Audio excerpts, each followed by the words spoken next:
Hotel guest finds her room, double booked with a stranger, but what followed shocked them both.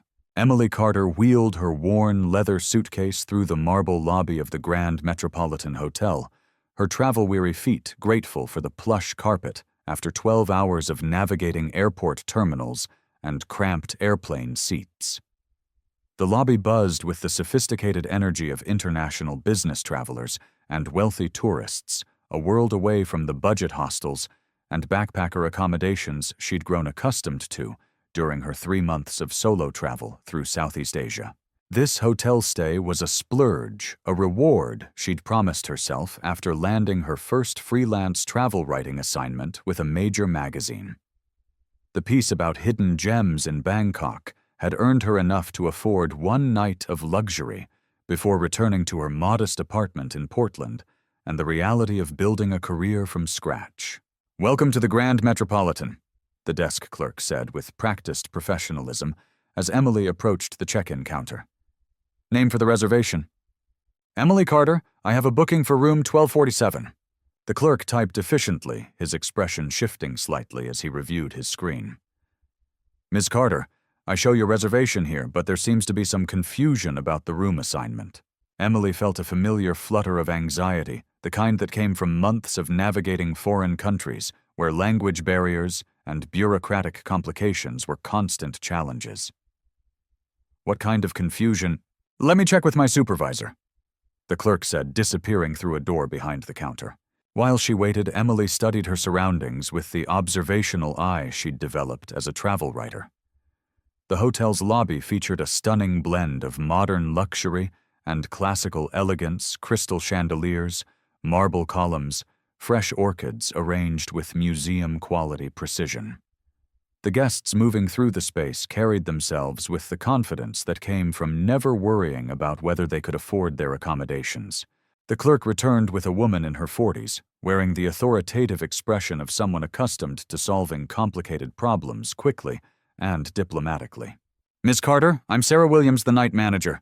I apologize for the confusion, but we have an unusual situation with your reservation." "What kind of situation?" "It appears that room 1247 was double booked due to a system error during our recent software upgrade. Another guest has already checked in and is currently occupying the room you reserved." Emily felt her heart sink. After months of careful budget management, she'd splurged on this hotel specifically because she wanted one night of comfort and luxury before returning to her regular life. The idea of being turned away or having to find alternative accommodations at 11 p.m. felt overwhelming. "Is there another room available?" "Unfortunately, we're completely booked tonight. There's a medical conference in the city and every hotel in the downtown area is at capacity." "So what are my options?" Sarah's expression showed genuine concern and professional embarrassment. "We have a few possibilities. We could try to help you find accommodations at a hotel outside the city center, though that would involve significant travel time and expense, or—" She paused, clearly uncomfortable with what she was about to suggest. "Or what?" "The gentleman currently in room 1247 has been informed of the situation. Room 1247 is actually our presidential suite, quite spacious with a separate sitting area and a pull-out sofa. He's indicated that he would be willing to share the space for one night, if you're comfortable with that arrangement." Emily stared at her, processing the implications of what was being suggested. "You want me to share a hotel room with a complete stranger? I understand how unusual this sounds, but the suite is large enough to provide privacy for both guests, and we would of course compensate both parties for the inconvenience with full refunds and additional hotel credits." Emily's practical side warred with her cautious instincts. The money she'd spent on this room represented a significant portion of her savings, and finding alternative accommodations at this hour would be both expensive and logistically challenging. But sharing a room with an unknown man violated every safety protocol she'd developed during months of solo travel. "What do you know about this other guest?" "Mr. Brooks is a frequent business traveler who stays with our hotel chain regularly. He's been a valued customer for several years without any issues." "Can I speak with him before making a decision?" "Of course. He's currently in the room. We could arrange for you to meet in a public area of the hotel if you'd prefer." 20 minutes later, Emily sat in the hotel's elegant bar, studying the man who'd agreed to this bizarre arrangement. Daniel Brooks appeared to be in his mid-30s, wearing a rumpled business suit that suggested long travel and professional exhaustion. His dark hair showed signs of stress-induced dishevelment, and his eyes held the kind of fatigue that came from too many airports and hotel rooms. "This is definitely not how I expected my evening to go," Daniel said with a wry smile as he settled into the chair across from her. "I'm assuming it's not how you planned yours either." "Not exactly. I've been backpacking for 3 months, and this was supposed to be my one night of luxury before returning to reality." "Backpacking where? Southeast Asia? Thailand, Vietnam, Cambodia? Research for travel writing assignments?" Daniel's expression showed genuine interest, rather than the polite attention she'd grown accustomed to when discussing her unconventional career path. "That sounds incredible. What kind of stories have you been working on?" "Mainly pieces about off-the-beaten-path destinations and authentic cultural experiences. Places that haven't been completely overrun by tourism yet." "And you do this alone?" "Usually, solo travel gives you more flexibility and forces you to really engage with local cultures instead of staying in tourist bubbles." Daniel nodded thoughtfully. "I admire that. My travel is exclusively business-related, usually involving the same international hotel chains and conference rooms. I see airports and meeting rooms but never really experience the places I visit." "What kind of business?" "Corporate consulting. I help companies optimize their international operations and supply chains. Fascinating work if you enjoy spreadsheets and logistics problems." There was something self-deprecating in his tone that suggested he wasn't entirely satisfied with his professional life, despite what appeared to be considerable success. "Look," Daniel continued, "I want to address the obvious awkwardness of this situation. I know sharing a room with a stranger isn't ideal for either of us, but the suite really is large enough for privacy. There's a separate sitting room with a comfortable sofa that converts to a bed, and we could establish whatever boundaries would make you feel safe." Emily appreciated his direct approach to the situation. "What boundaries did you have in mind?" "Separate sleeping areas, obviously. Shared access to the main bathroom, but with agreed-upon times. I could take the sofa if you'd prefer the bedroom or vice versa. Whatever makes sense." "Why are you willing to do this? Most business travelers would probably insist that the hotel find alternative arrangements." Daniel was quiet for a moment, and Emily sensed there was more to his motivation than simple convenience. "Honestly, I spend most of my time alone in hotel rooms, and the prospect of having actual human conversation for one evening sounds more appealing than protecting my privacy." There was something vulnerable in his admission that resonated with Emily's own experience of solitary travel, despite the different contexts that had led them both to spend so much time alone. "Okay," she said, surprising herself with the decision. "Let's try this, but with clear ground rules and the understanding that either of us can change our minds if the situation becomes uncomfortable." "Absolutely. And just so you know, the hotel is providing security contact information and has offered to move me to alternative accommodations if anything goes wrong, even if it means finding space in a hotel across town." They spent another 30 minutes in the bar, establishing practical arrangements and getting to know each other well enough to feel comfortable with the unusual sleeping arrangement. Emily found herself enjoying Daniel's conversation. He was well-traveled, despite his business-focused trips, intellectually curious, and possessed a dry sense of humor that made their awkward situation seem more like an adventure than a problem. When they finally made their way to room 1247, Emily was impressed by the suite's size and elegance. The presidential accommodation featured a spacious living area with floor-to-ceiling windows overlooking the city, a separate bedroom with a king-sized bed, and a luxurious bathroom with both a soaking tub and a glass-enclosed shower. "You should take the bedroom," Daniel said immediately. "I'm used to sleeping anywhere, and the sofa looks more comfortable than most hotel beds I've experienced." "Are you sure I don't want to kick you out of the space you already settled into?" "I'm sure. Besides, this gives us both maximum privacy." As they arranged their belongings and established their respective territories within the suite, Emily found herself relaxing in ways she hadn't expected. Daniel was respectful of her space, helpful, without being intrusive, and seemed as committed as she was to making the situation work for both of them. "I'm going to order room service," Daniel said as they finished settling in. "Would you like anything my treat since you're dealing with this inconvenience because of my presence?" "You don't need to do that." "I want to. Besides, I rarely have the opportunity to share a meal with interesting company while traveling." They ordered dinner from the hotel's extensive room service menu, and Emily found herself looking forward to the evening in ways that surprised her. When was the last time she'd had a real conversation over a leisurely meal? Solo travel had many advantages, but companionship wasn't one of them. The food arrived an hour later, elegant presentations of dishes that would have cost Emily a week's budget at the restaurants she typically frequented. They set up their meal at the suite's dining table with candles provided by room service, creating an unexpectedly intimate atmosphere. "So tell me about your travel writing," Daniel said as they began eating. "What drew you to that career path?" Emily launched into the story of how she'd discovered her passion for exploring cultures and documenting experiences, sharing anecdotes from her recent travels, and describing her hopes of building a sustainable freelance career. "The financial uncertainty is terrifying sometimes," she admitted. "I have maybe 3 months of expenses saved up, and freelance assignments are unpredictable.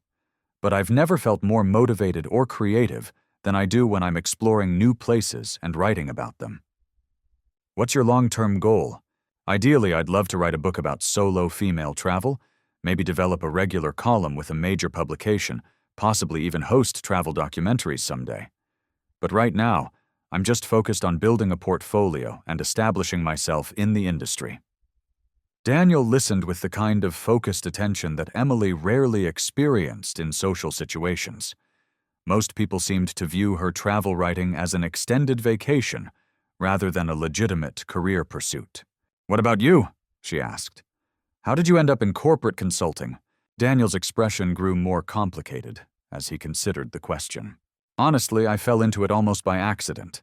I got an MBA because it seemed like the practical thing to do, joined a consulting firm because they offered good money and international travel, and 10 years later I woke up realizing I was very successful at work I didn't find particularly meaningful." "Do you enjoy any aspects of it?" "I like solving complex problems, and I'm good at analyzing systems and finding efficiencies.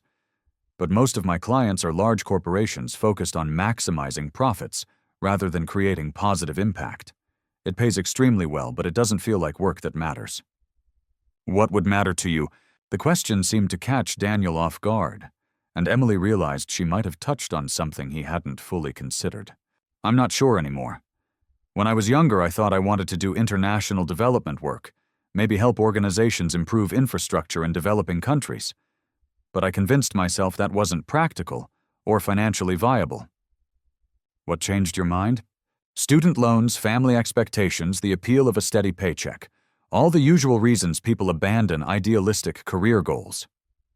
They continued talking as they finished dinner, the conversation flowing with an ease that Emily found remarkable, given that they'd been strangers 3 hours earlier. Daniel asked thoughtful questions about her travel experiences, and she found herself sharing stories and insights she rarely discussed with anyone. "Can I ask you something personal?" Daniel said as they cleared the dinner dishes. "Sure. Are you ever afraid traveling alone, taking financial risks to pursue work you're passionate about, but that doesn't guarantee security?" Emily considered the question seriously. "All the time. But I'm more afraid of living a life that feels safe, but ultimately unfulfilling. I'd rather struggle pursuing something I care about than succeed at something that doesn't matter to me. I used to think that way." "What happened?" "I got comfortable. The salary, the professional recognition, the lifestyle that financial success makes possible. It's easy to convince yourself that comfort equals happiness, especially when everyone around you views your career as impressive." "But you're not happy." Daniel was quiet for a long moment, staring out the floor-to-ceiling windows at the city lights below. "I'm not unhappy exactly, but I'm not engaged or excited or looking forward to anything in particular. I go through the motions of a successful life without feeling like I'm actually living." Emily felt a pang of recognition and sympathy. She'd seen that same expression on the faces of many people she'd met during her travels, individuals who'd achieved external markers of success while losing connection to their own dreams and values. "It's not too late to change direction," she said gently. "Isn't it? I'm 34, I have a mortgage and financial obligations, and I've spent 10 years building expertise in a field I want to leave. Starting over would mean giving up everything I've worked for. Or it might mean finally working towards something that actually matters to you." They moved to the sitting area, continuing their conversation as city lights twinkled beyond the windows. Emily curled up in one of the suite's comfortable armchairs, while Daniel settled onto the sofa that would become his bed later in the evening. "Tell me about the most meaningful experience you've had while traveling," Daniel said. Emily smiled, remembering. "A few weeks ago in Vietnam, I was staying in a small village where the family running the guest house spoke almost no English. But the grandmother, who was probably in her 70s, seemed determined to communicate with me. How? Gestures, drawings, shared meals where we'd point at things and teach each other words in our respective languages. She showed me how to prepare traditional dishes, took me to meet other families in the village, included me in daily activities like feeding chickens and tending the garden." "That sounds wonderful." It was. But the most meaningful part was realizing that human connection doesn't require shared language or culture. Kindness, curiosity, generosity, those things translate across any barrier. "And you wrote about this experience?" "I'm working on a piece about it. But honestly, the most important part wasn't the story I could tell, it was remembering what travel is really about. Not just seeing new places, but connecting with people, and having your perspective expanded by experiences you could never have at home." Daniel nodded thoughtfully. "I can't remember the last time I had an experience like that. My travel is so structured and goal-oriented that I rarely have opportunities for genuine cultural exchange." "What's a typical business trip like for you?" "Arrive at airport, take taxi to hotel, attend meetings in conference rooms that look identical, regardless of which country I'm in. Eat dinner alone while reviewing presentations, sleep, repeat until it's time to fly home." "Do you ever explore the cities you visit?" "Rarely. Maybe a quick walk around the hotel area, occasionally a tourist attraction if I have a free afternoon. But mostly I see the inside of office buildings and hotel rooms." Emily felt sad listening to Daniel describe his travel experiences. He'd been to dozens of countries, but had barely experienced any of them. "What's the most interesting place you've been for business?" "Probably Singapore. The efficiency of their systems is remarkable from a consulting perspective. But I realize I never actually experienced the culture or met anyone outside of business contexts." "What would you want to see there if you went back as a tourist instead of a consultant?" Daniel's face lit up as he considered the question. "The food markets, definitely. I've heard incredible things about the street food culture. Maybe some of the historical districts, temples, the botanical gardens. You should go back someday." "Maybe I will." They talked until nearly 2 a.m., covering topics ranging from travel philosophy to career dreams to family relationships to books and films that had influenced their perspectives on life. Emily found herself sharing personal stories and thoughts she rarely discussed with anyone, and Daniel seemed equally open about his own experiences and uncertainties. "I should probably let you get some sleep," Daniel said finally, glancing at his watch. "This has been the most interesting conversation I've had in months, but I don't want to keep you up all night." "I've enjoyed it too. This definitely wasn't what I expected when I checked in tonight." "Good unexpected or bad unexpected?" Emily considered the question as she looked at this man who'd been a complete stranger 6 hours earlier, but now felt like someone she'd known much longer. "Good unexpected, very good." As they prepared for bed in their respective areas of the suite, Emily reflected on the evening's events. What had started as a frustrating accommodation problem had turned into one of the most engaging and meaningful conversations she'd had in months. Daniel's combination of intelligence, vulnerability, and genuine curiosity about her experiences had created the kind of connection she rarely found, even with people she'd known for years. From the sitting room, she could hear Daniel moving around quietly, clearly trying not to disturb her, as he settled in for the night.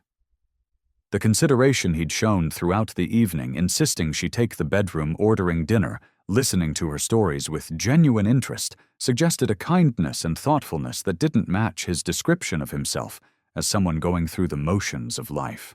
"Emily," Daniel called softly through the closed bedroom door. "Yes. Thank you for agreeing to this arrangement. Tonight reminded me what it feels like to have a real conversation with someone interesting. Thank you for sharing the space and for dinner and for—" She paused, trying to articulate what the evening had meant to her. "For reminding me that meaningful connections can happen anywhere, even in the most unexpected circumstances. Sleep well. You too." As Emily settled into the luxurious hotel bed, she found herself energized rather than tired despite the late hour. The conversation with Daniel had stirred up thoughts and feelings she hadn't examined in months. Questions about career goals, relationships, the balance between security and fulfillment, the role of meaningful work in creating a satisfying life. But more than the intellectual stimulation, she felt the warm satisfaction that came from genuine human connection. Daniel had listened to her dreams and struggles without judgment, had shared his own vulnerabilities with remarkable openness, and had treated her with a respect and consideration that made her feel valued as both a fellow traveler and an individual with interesting perspectives to share. For someone who spent most of her time alone, the evening had been a reminder of how much she missed regular companionship and meaningful conversation. Solo travel had many advantages, but it also meant long stretches without the kind of deep, wide-ranging discussions that helped clarify thoughts and feelings. As she drifted off to sleep in the comfortable bed, Emily found herself hoping that this chance encounter might lead to continued friendship. Daniel seemed like the kind of person she'd enjoy staying in touch with, someone whose insights and experiences could enrich her own understanding of career challenges and life decisions. Sometimes the most meaningful connections really did come from the most unexpected circumstances. And sometimes, when you were open to possibilities, even a hotel booking error could lead to exactly the kind of human connection you needed most. Emily woke to the gentle sound of room service being delivered in the sitting area, followed by Daniel's quiet voice, thanking the server. Sunlight streamed through the bedroom's floor-to-ceiling windows, and she could smell coffee and what seemed to be fresh pastries from beyond the closed door. "Emily, I ordered breakfast if you're interested," Daniel called softly. "But no pressure if you'd prefer to sleep longer." "I'm awake," she replied, checking her phone to see that it was nearly 9 a.m., later than she usually slept, but her body was still adjusting to time zone changes from her recent travels. "Give me 5 minutes and I'll join you." When she emerged from the bedroom, she found Daniel had set up breakfast at the suite's dining table, complete with fresh flowers and what appeared to be an extensive spread of pastries, fruit coffee, and juice. "You really didn't need to order breakfast," Emily said, though she was touched by his thoughtfulness. "I wanted to. Besides, I rarely have the opportunity to share a meal with interesting company, and after last night's conversation, I was hoping we could continue talking." Daniel was dressed casually in jeans and a button-down shirt, looking more relaxed and approachable than he had in his business suit the night before. His hair was still damp from a shower, and he seemed more energetic and focused than he had during their first meeting in the hotel bar. "How did you sleep?" Emily asked, as she accepted a cup of coffee that smelled better than anything she'd had during months of budget travel. "Better than I have in weeks, actually. Usually hotel rooms feel impersonal and isolating, but having someone to talk to made this feel more like staying with a friend than just another business trip accommodation." Even on the sofa. The sofa was more comfortable than most hotel beds I've experienced, but honestly, it wasn't the physical arrangements that made the difference, it was having genuine conversation and connection. As they settled into breakfast, Emily found herself studying Daniel more carefully in the morning light. He had the kind of face that suggested intelligence and kindness, with laugh lines around his eyes that indicated he'd once smiled more frequently than his current lifestyle seemed to encourage. "Can I ask you something?" Daniel said as he poured juice for both of them. "Of course. Last night you mentioned building a freelance writing career, and eventually wanting to write a book. Have you started working on the book proposal, or is that still in the planning stages? Still planning mostly. I know I want to focus on solo female travel and cultural immersion experiences, but I haven't developed the concept far enough to approach publishers or agents. What's holding you back? Emily considered the question while spreading jam on a croissant that was probably the best pastry she'd eaten in months. Partially, it's practical. I need to build a stronger portfolio of published pieces before I have enough credibility to pitch a book. But partially, it's fear, I think. Committing to a book project feels like making a declaration about my career that I'm not sure I'm ready for. What kind of declaration? That I'm a real writer, not just someone experimenting with freelance work until I figure out what I actually want to do with my life. Daniel nodded thoughtfully. I understand that feeling. Sometimes making your goals official feels more frightening than just pursuing them casually. Exactly. As long as it's just an idea I'm exploring, I can't really fail at it.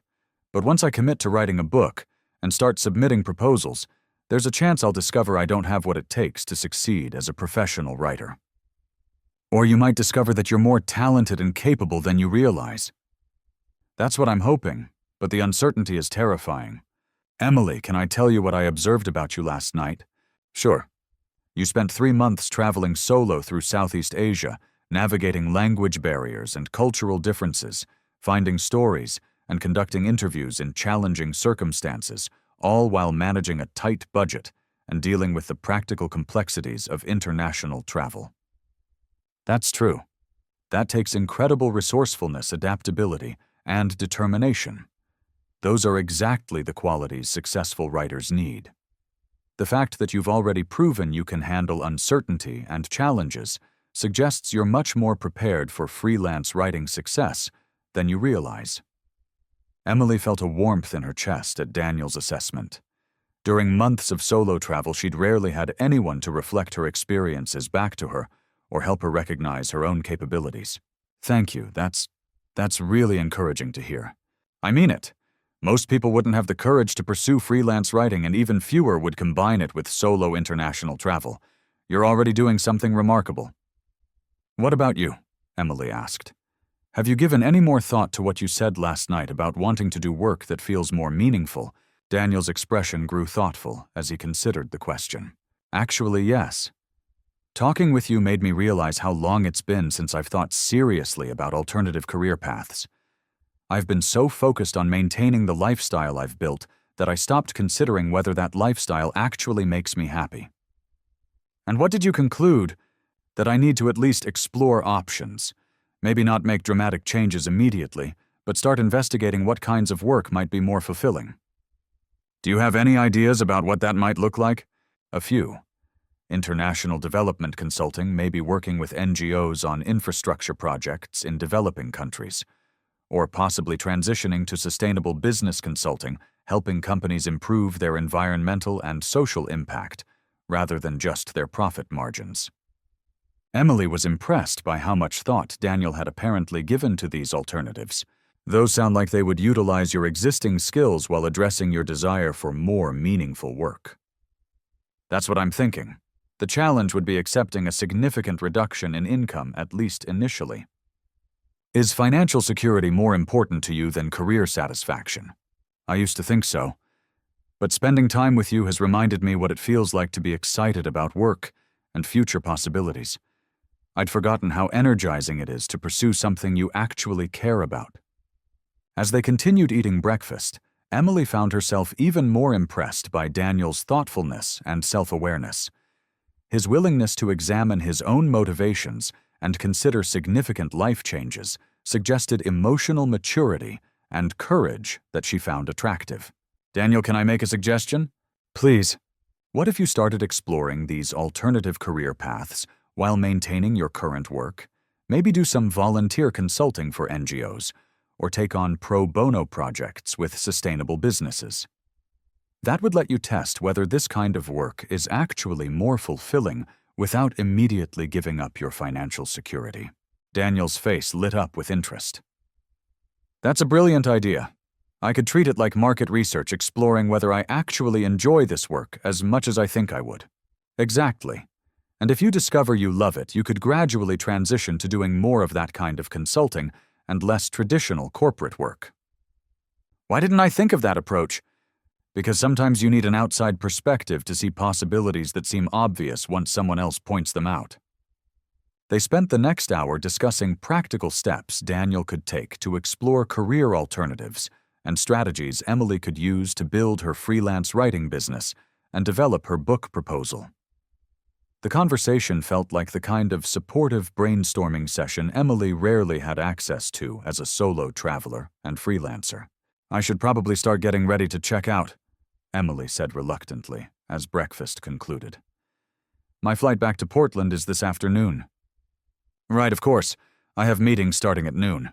Neither of them moved immediately, and Emily sensed that Daniel was as reluctant as she was to end their time together. Emily, I know this might sound presumptuous, but would you be interested in staying in touch? I really enjoyed our conversation, and I'd love to hear how your writing projects develop. I'd like that very much, Emily replied, realizing as she spoke how much she meant it. And I'd love to hear about your career exploration too. They exchanged contact information, and Emily found herself hoping that this wouldn't be one of those travel encounters where people promise to stay in touch, but gradually lose connection as their regular lives resume. Would you be open to meeting up if I'm ever in Portland? Daniel asked. I don't travel there for business regularly, but I could probably arrange to visit. I'd love that. And if you take any of those exploratory trips to places where you want to experience the culture instead of just attending meetings, I'd be happy to provide travel recommendations. I'll definitely take you up on that offer.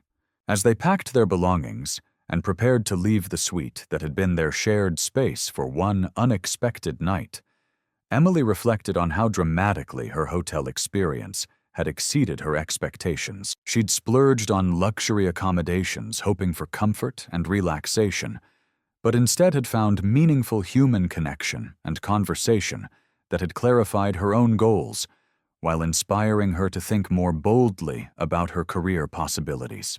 Emily, before we leave, I want to thank you again for making this situation work so well, Daniel said as they gathered their luggage. What could have been an awkward and uncomfortable night turned into one of the most meaningful conversations I've had in years. Same for me. It reminded me how much I miss having regular access to thoughtful, supportive friends. Maybe we can be thoughtful, supportive friends for each other, even from different cities. I'd really like that. As they walked through the hotel lobby together, Emily noticed how different the space felt than it had the night before. What had seemed intimidating and impersonal when she'd arrived now felt warm and welcoming, probably because she was leaving with a new connection and renewed optimism about her career and personal goals. At the hotel entrance, they paused before going their separate ways, Daniel to his business meetings, Emily to the airport for her flight home. Safe travels, Daniel said, giving her a warm hug that felt natural despite their brief acquaintance. Good luck with your meetings and with your career exploration. Good luck with your writing projects. I can't wait to read your book when it's published. As Emily settled into the taxi that would take her to the airport, she found herself smiling at Daniel's confidence that she would indeed write and publish a book. His belief in her potential felt like a gift that would sustain her motivation during the challenging months ahead. The hotel booking error that had initially seemed like a frustrating inconvenience had turned into exactly what she'd needed. Not just a comfortable place to sleep, but a reminder that meaningful connections could happen anywhere, that her career goals were achievable with persistence and courage, and that sometimes the most valuable travel experiences came from unexpected human encounters rather than planned tourist activities. Her phone buzzed with a text from Daniel. Thank you again for an incredible evening. Looking forward to hearing about your writing adventures. Emily typed back. Thank you for the conversations and encouragement. Looking forward to hearing about your career exploration, too. As her taxi pulled away from the Grand Metropolitan Hotel, Emily felt more energized and optimistic about her future than she had in months. Sometimes the wrong room really did lead to exactly the right connection at precisely the right moment. And sometimes, when you were open to possibilities, Even a double-booking error could become the beginning of a friendship that would support and inspire you through whatever challenges and opportunities lay ahead. The stranger who'd shared her hotel room for one night had reminded her that meaningful connections were possible anywhere, that her dreams were worth pursuing with courage and determination, and that sometimes the most important travel discoveries had nothing to do with places and everything to do with people. 3 months later, Emily sat in her favorite Portland coffee shop, reviewing the final draft of her book proposal for Solo and Fearless: A Woman's Guide to Meaningful Travel. The document represented weeks of careful work outlining her concept for a book that would combine practical travel advice with deeper reflections on personal growth, cultural immersion, and the courage required to explore the world alone. Her phone buzzed with an incoming call from Daniel, who had become a regular source of encouragement and advice since their unexpected hotel encounter. They'd developed a routine of weekly conversations that covered everything from career challenges to travel stories to book recommendations. "Hey Daniel, perfect timing, I just finished the book proposal. Congratulations. How does it feel to have it complete? Terrifying and exhilarating in equal measure. But I keep remembering what you said about taking the leap being less frightening than wondering what might have happened if I'd never tried." "That's exactly right. Are you ready to start submitting it to agents?" "I think so. I've researched 15 agents who represent travel writing and women's nonfiction. My goal is to send out 5 queries this week and see what happens." "Emily, that's incredible. I'm so proud of how you've developed this project." Over the past 3 months, Daniel had provided exactly the kind of supportive friendship Emily had been missing during her solo travel and freelance writing journey. His business background had helped her think strategically about career development, while his enthusiasm for her projects had sustained her motivation during challenging periods. "How's your own career exploration going?" Emily asked. "Better than I dared hope. I've been doing volunteer consulting for 2 NGOs, one focused on clean water infrastructure in Kenya, another working on sustainable agriculture projects in Guatemala. The work is incredibly fulfilling." "Are you still doing your regular corporate consulting?" "About 60% of my usual load. I've been gradually transitioning clients to other consultants in my firm while building relationships in the international development sector." Emily was impressed by how thoughtfully Daniel had approached his career change. Rather than making impulsive decisions based on their single conversation, he'd spent months carefully testing his interest in alternative work while building the experience and connections necessary for a successful transition. "What's been the most rewarding part of the NGO work? The sense that I'm using my skills to solve problems that actually improve people's lives.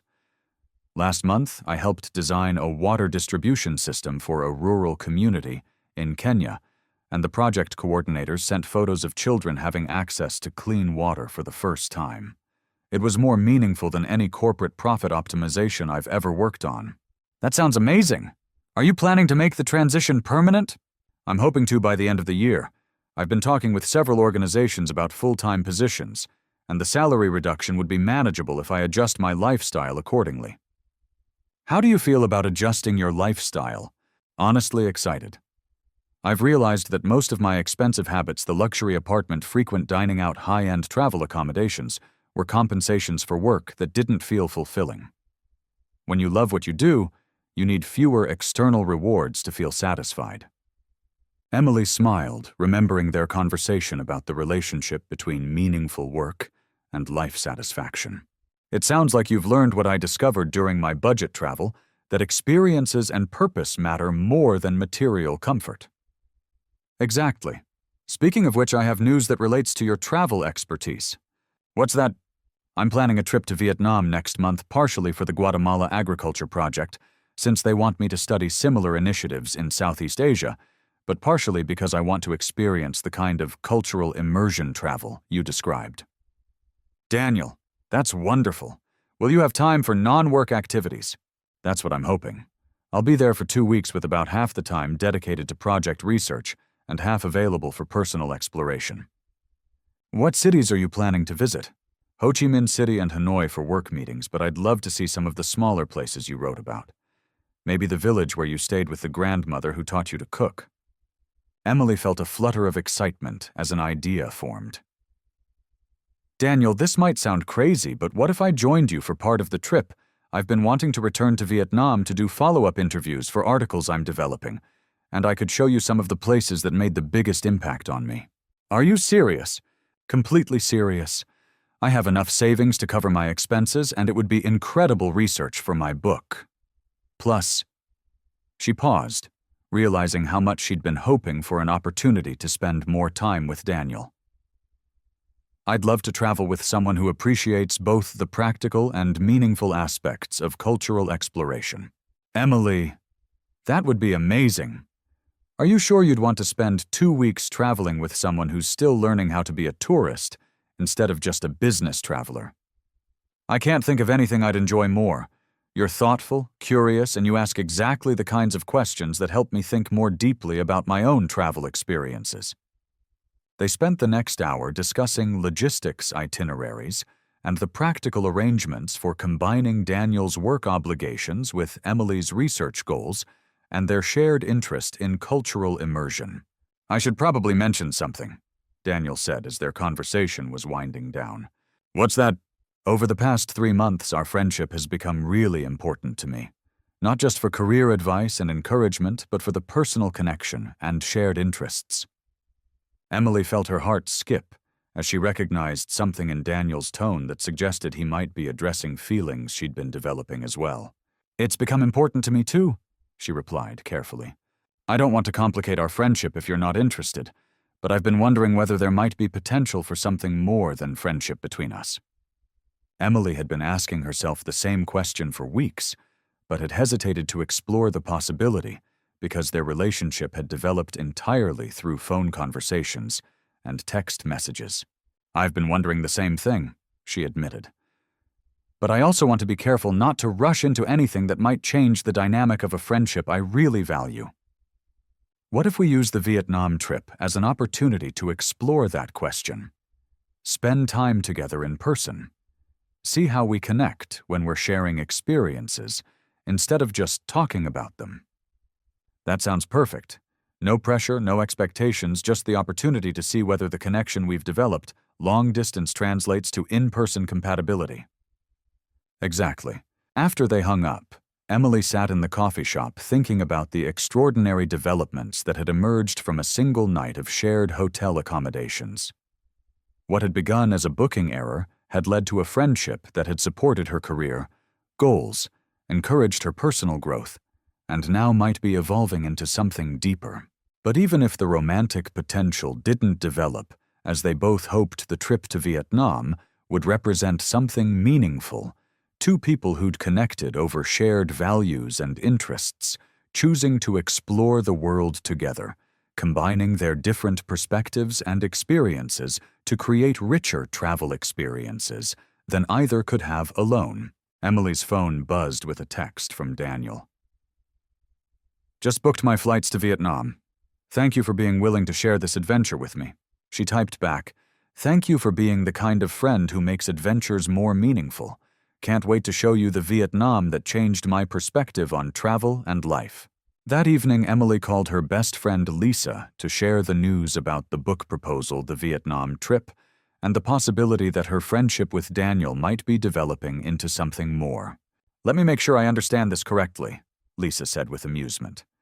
You met this guy because of a hotel booking error, spent one night talking in a shared hotel room, developed a 3-month long-distance friendship that supported both your career goals, and now you're planning an international trip together that might turn into a romance. That's actually a pretty accurate summary. Emily, this sounds like something that would happen in a romantic comedy, except it's your actual life. I know it sounds improbable. It doesn't sound improbable.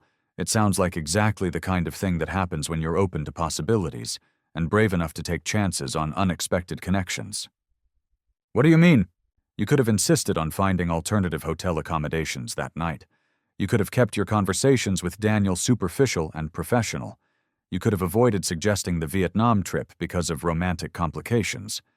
But instead, you've been open to each opportunity as it developed. Emily realized Lisa was right. Each step of her relationship with Daniel had involved choosing openness and possibility over caution and control. Do you think I'm making good choices? I think you're making brave choices, which is different, but usually better. Safe choices guarantee predictable outcomes. Brave choices create possibilities for extraordinary outcomes. And if the romantic aspect doesn't work out, then you'll have gained a close friend who supports your career goals, experienced incredible travel adventures, and proven to yourself that you're capable of building meaningful connections even in unexpected circumstances. That would still be pretty wonderful. That would be amazing. But Emily, yeah, I have a feeling the romantic aspect is going to work out beautifully. As Emily prepared for bed that night, she reflected on the chain of events that had led from a hotel booking error to a book proposal, a career-changing friendship, and now an international adventure that might transform her personal life as well as her professional trajectory. The wrong room had indeed led to exactly the right connection, but more than that, it had reminded her that the most meaningful experiences in life often came from being brave enough to say yes to unexpected opportunities, even when you couldn't predict where they might lead. Tomorrow she would send out her first batch of query letters to literary agents. Next month, she and Daniel would explore Vietnam together, combining work and adventure, while discovering whether their long-distance connection could flourish into something deeper when they were sharing experiences rather than just discussing them. Both possibilities felt simultaneously terrifying and exhilarating, exactly the way the best opportunities should feel.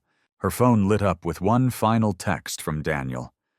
"Sweet dreams, Emily. Thank you for making everything possible. Thank you for reminding me that the best adventures begin when you're brave enough to share them with someone special," she texted back. As Emily drifted off to sleep, she felt grateful for the booking error that had led to so much more than just a place to spend the night. Sometimes the wrong room really was the entrance to everything you'd been searching for, without knowing you were searching for it at all. And sometimes when you were open to possibilities and brave enough to trust unexpected connections, life arranged itself in ways that exceeded every hope and expectation you'd dared to hold.